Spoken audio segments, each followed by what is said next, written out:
Hi, I'm Michael Sinoff, founder and CEO of HardToFindSeminars.com. For the last 5 years, I've interviewed the world's best business and marketing minds. Now my challenge is to build the world's largest free resource for online, downloadable audio business interviews. I've learned a lot in the last 5 years, and today I'm going to show you the skills you need to survive.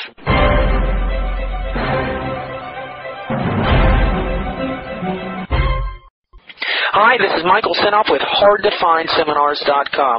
Hold on to your seat because in the next 80 minutes, I have one of the most entertaining and insightful two-part interviews with who I call Uncle Mort. Uncle Mort is an 82-year-old Jewish guy from the Bronx, New York. He has a vast, extensive experience in selling business opportunities and franchise opportunities.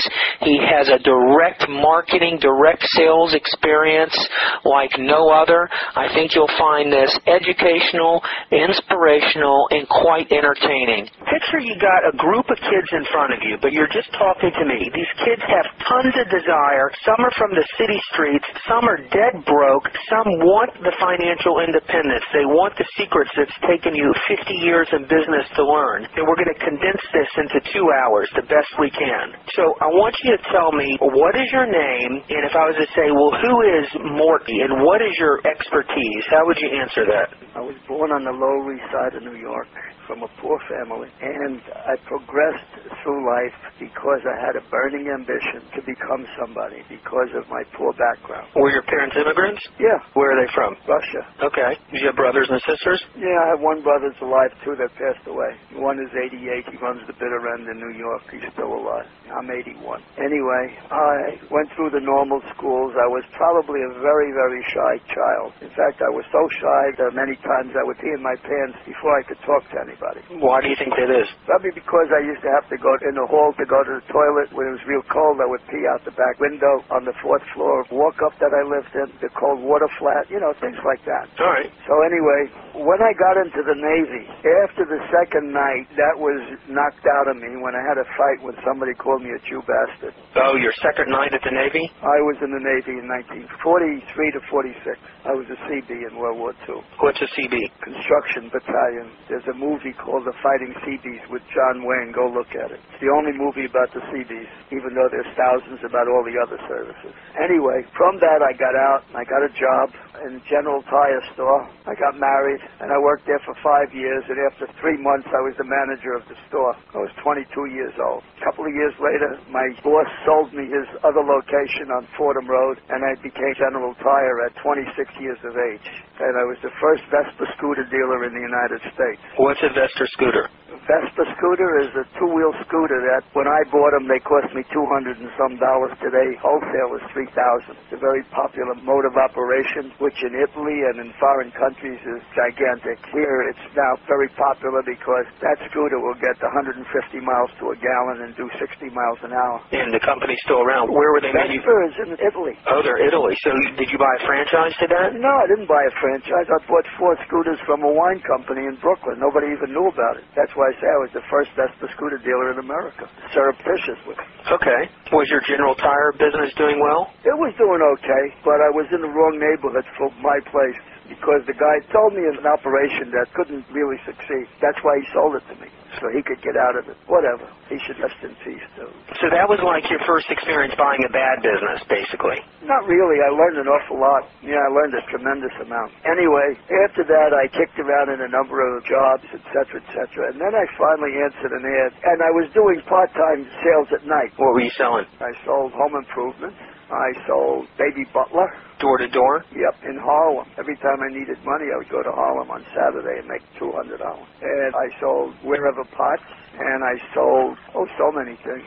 Kirby vacuum cleaners. Oh, yeah, and then I was selling for Roto Broil. You know the guy that got killed on the Achille Lauro? No. You know, that's the Jewish guy in the wheelchair that was shot and thrown off the ship. It was about 10 years ago. Tell me about it. 2 brothers, Al and Leon Klinghoffer, and it was just on TV again. They had the movie. But anyway, I worked for them, and it was a reducing machine that they made. It was a reducing division called Samson Electric. And one day, they asked me to train other salesmen. And I said, why? Well, you're selling 9 out of 10 10 people you see, so we'd like you to train other salesmen. I said, what are you going to pay me? He said, why should we pay you? I said, well, this was at night after I brought in my sales. This was in Long Island City. So you were selling 9 out of 10 people, and they wanted you to teach other salesmen how to do what you were doing. Yeah. All right. So then they said, why should we pay you? So I said, well, that guy over there, what does he do? Well, he's the advertising director. I said, what do you pay him? $35,000 a year. Why do you give him that much money? For what he knows.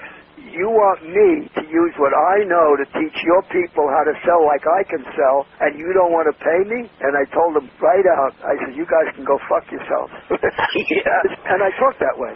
When I was in the Navy, that's all I said. Okay, and what did they say? They said, well, why are you so uppity? I said, because you're crazy. Why don't you just make me an offer I can live with? So we don't want it. I said, oh, fuck you. And I walked out. Then what happened, and this is very apropos of my knowledge. One day, Don Goody, who was the sales manager, said to me, have I got news for you? I said, what? He said, you're going to make a ton of money. I said, that's great. How am I going to make a ton of money? He said, we're going to put a full-page ad in the Sunday News. I said, really? What price are you going to put in? $2.95. I said, well, let me tell you what's going to happen. Number one, you're not going to sell many. Number two, you're going to fuck up all the reasons why you can sell it in the home. Oh, what do you know? I said, all right, whatever. How were you going to make a ton of money? I was going to get all these leads. I see. Now, the machine sold for $2.95. In the home? Yeah. The competitor, which was Exacycle. Exacycle was the main one. We were the Rotocycle, which was a knockoff of the Exacycle. Exacycle was, I think, $5.95 or $6.95. We were getting $2.95 because it was junk, but it did the same job. What year was this about? 1958. And they advertised on WHN in New York. They ran the full-page ads. And you told them what? I said, look, we have a bunch of leads from Dr. Carlton Fredericks in New Jersey, Philadelphia, and Baltimore. They had a Thames Ford truck. It was called Thames from England, but it's a Ford. So I said, why don't I load up the truck with as many machines as I could put in and see what I can do over the weekend. Now, I left Friday morning. I had 6 machines in the truck. I took the leads, and I came back Saturday afternoon. I never got to Baltimore. Furthest I got was Philadelphia. In a day and a half, I sold 7 machines. How would you sell them? What would you say? I had a trick. My trick was very simple. When I go into the home, I had a very professional appearance. I would not fool around. I would go into the bathroom to see what other products they had purchased from Dr. Carlton Fredericks. I used a professional demeanor, and I said at the beginning of the presentation that the machine cost $595.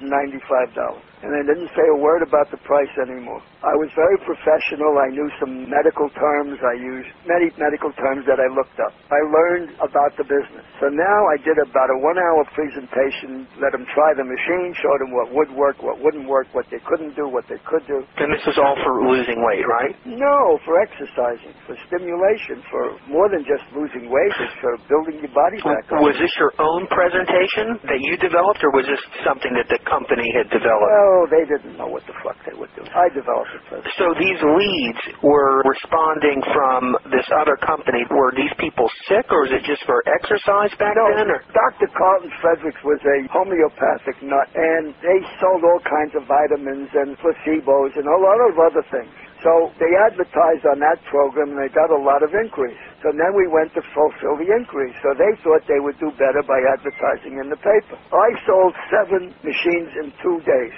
I then went into the office to find out what they sold in 5 stores, because that's what the ad was. It was Macy's in New York. You've heard of Macy's? Yeah, so they were putting the machines in Macy's. Right. Macy's in New York, Macy's Parkchester, Macy's Kings Point, Macy's Bambergers in Jersey, and one other store. Hi, it's Michael Senoff with HardToFindSeminars.com. Thanks for watching this video. You know, many of my interviews last 30 minutes, 40 minutes, an hour, sometimes even up to 2.5 hours long. They're actual mini-seminars, and you've just listened to a short sample of just one of over 117 hours of exciting, hard-hitting, mind-blowing interviews on how to make money in direct mail, advertising, copywriting. I assure you, there is not a resource anywhere anywhere on the internet or on the planet that comes close to the free information I provide at hardtofindseminars.com. So go right now to hardtofindseminars.com and you'll have free access to 117 hours of audio interviews with typed word-for-word downloadable transcripts and downloadable MP3 files. Please browse some more of the videos or go right directly to hardtofindseminars.com. Thanks for watching.